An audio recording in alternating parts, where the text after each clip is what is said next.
Hello, আসসালামু আলাইকুম। আমি এলিজাস ব্লগ থেকে চলে আসলাম নতুন একটা ব্লগ নিয়ে। আল্লাহর অশেষ রহমতে আমরা ভালো আছি। আর আপনারা সবাই কেমন আছেন সেটা অবশ্যই কমেন্ট করে জানাবেন।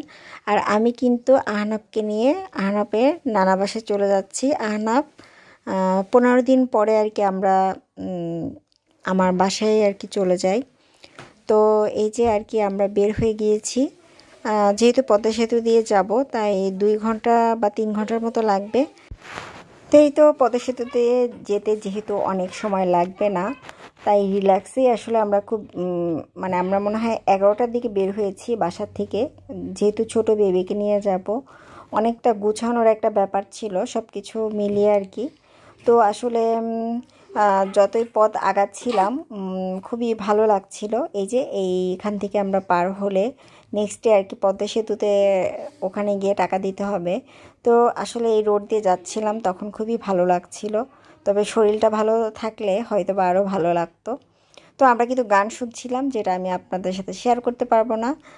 আর আসলে শরীর কিন্তু অনেক খারাপ, কিন্তু তারপরও আমি কিন্তু জার্নি করছি। কিন্তু বাবু ডেলিভারি দেওয়ার পর থেকে 6 দিন পর থেকে মনে হয় আমার জার্নি করা শুরু হয়েছে। এবং তো আমার আহনাব কিন্তু পদ্মা সেতুতে উঠতে যাচ্ছে। আমরা এখন পদ্মা সেতুতে উঠবো, এবং আমার আহনাবের ফার্স্ট টাইম, এবং আমার আবরারের পাপার জন্য সেকেন্ড টাইম আমরা পদ্মা সেতু পার হচ্ছি। তো যখনই পদ্মা সেতু পার হচ্ছিলাম খুবই ভালো লাগছিল।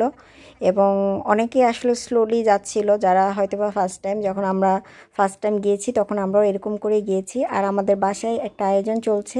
এই আয়োজনটা কিসের সেটা আপনাদের সাথে নেক্সট ব্লগে শেয়ার করব। যদি ভালো লাগে থাকে আমার পাশে থাকবেন, আমার চ্যানেলটাকে সাবস্ক্রাইব করবেন এবং লাইক দিতে ভুলবেন না। আর আপনারা সবাই ভালো থাকবেন। আল্লাহ হাফেজ।